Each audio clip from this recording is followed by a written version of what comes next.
Get yourself a red right hand shirt, link in the description below. Let's talk a little bit about the Scream 6 teaser and a new image from Evil Dead Rise. Let's get into all of it. Well, sometimes that is better. Hey everybody, what's up? KillJoy Jake here, and instead of having friends, I have horror movies. Today we're talking about the two movies I'm probably the most excited for going into 2023, and that is Evil Dead Rise and Scream 6. We have a brand new picture from Evil Dead Rise that is raising a lot of questions about the film, as well as a teaser trailer for Scream 6 that kicks major butt. Before we get into all of that though, if you guys can like this video and subscribe, I would appreciate that. That'd be pretty awesome. It's just a little button, go ahead and click it. Give it a nasty little click. Make it extra nasty. But talking about Evil Dead Rise real quick first, I want to talk about this new image that is raising a lot of questions about this film that is supposed to take place mostly in a high-rise building. What? What is going on here? I'm assuming that this is the character of Beth. I can't really tell because her face is kind of dark. The light is coming from behind her, so I'm not 100% sure, but it looks like she's possessed coming out of the water. I guess that's why she's floating. Typically, people can't do that, as to what I've learned in the past. I tried to run on water one time, but I failed miserably. Director Lee Cronin also shared some new insights on the film, saying it's firmly within the Evil Dead universe. There's a lot of fun callbacks, and there are direct lines to the past, but part of the goal of making this movie was to create something that could expand the Evil Dead universe further. There's no Ash in this story, and there's no cabin in the woods, and they're two iconic elements of what Evil Dead is. But the movie does include the book and an extraordinary amount of vicious malevolence deadites. As you may or may not know, Evil Dead Rise is going to be set in a high-rise LA apartment building, which is totally different for this franchise that usually takes place in a cabin in the woods, or in medieval times, one or the other. What's fascinating to me about this picture is we're in like the middle of the woods at a lake or something. I have no idea what's going on here. If this was your standard Evil Dead film and we were at a cabin in the woods, this picture probably wouldn't be out of place at all, but we're in LA, and this doesn't really look like LA, I'm gonna be honest. This looks like where I live in Ohio. Clearly, we are in for a lot more than what meets the eye here in Evil Dead Rise, and I am super excited to check this baby out in theaters, no longer on just HBO Max, on April 21st of next year. In like a 2-month span, we're getting both of these movies, Scream 6 and Evil Dead Rise. This is just so exciting. What a wonderful time to be a horror fan, seriously. Oh, can't wait. Okay, but now talking a little bit about Scream 6, which I don't even know how we're gonna fit all of that into this video. I still had to do that Evil Dead Rise thing though, because I wanted to talk about that. But we have a new poster, a new image, and a new teaser trailer, and a new interview with the directors. As a huge Scream fan, my head is just gonna explode today. I can't take it. It's sensory overload over here. They have all come to New York to go to school. Scream 6 director Tyler Gillette tells EW, one of the things that was so exciting to us was bringing the story and bringing the slasher icon into a new location. I think across the board for the writers Guy and Jamie as well, this was such a fun opportunity to explore what that would feel like, bringing the world of Scream into that setting. The teaser is a good example of how we're having fun with that throughout the movie. That is one of the many sequences in the movie that uses the city really to its benefit and in surprising and thrilling ways. Co-director Matt Bettinelli-Olpin also says it's always good to see Gale Weathers and how her life has evolved. It's really nice to see Gale in her element in New York. Speaking on the return of Kirby Reed to the franchise, Tyler Gillette says, "She was wonderful, she was really great. It was fun to have her around to tell us about Scream 4. She had a lot of great stories she got to share. It's that Scream family, it's continuing to grow for us." When asked to give some information on Samara Weaving's role in the upcoming Scream film, Matt Bettinelli-Olpin only said, "She's in the movie."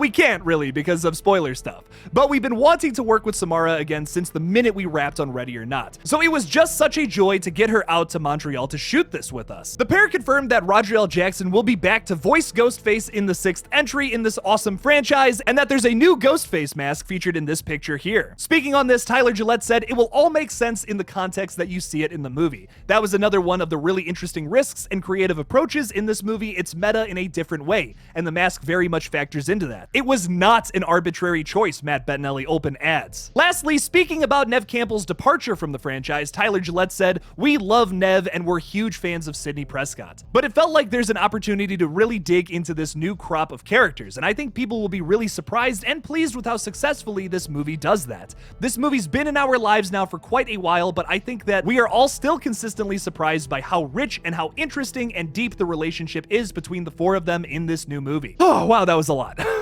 Now talking a little bit about the Scream 6 teaser, which featured Easter eggs out the wazoo. It's been rumored for a while due to some set photos that Scream 6 will take place in New York City around Halloween time. And this teaser kind of confirms that because we see a bunch of people in the subway system dressed up in Halloween costumes. Now I know some people in New York City wear Halloween costumes year round, but it seems like everybody in this teaser trailer is wearing some kind of elaborate costume, which I really appreciate, especially because there was references to Chucky, David Bowie, Grace from Ready or Not, another Radio Silence film, Pinhead, the Babadook, Tara's favorite, and also Jason, because he's taking Manhattan alongside Ghostface this time. I also wanted to add that apparently a Michael Myers was going to be in this shot at some point in the movie or whatever, but it was edited out, probably because of a rights issue. This is just a rumor, but it's something interesting I wanted to add because I've seen some weird set photos that look like it kind of fits with this scene in the movie.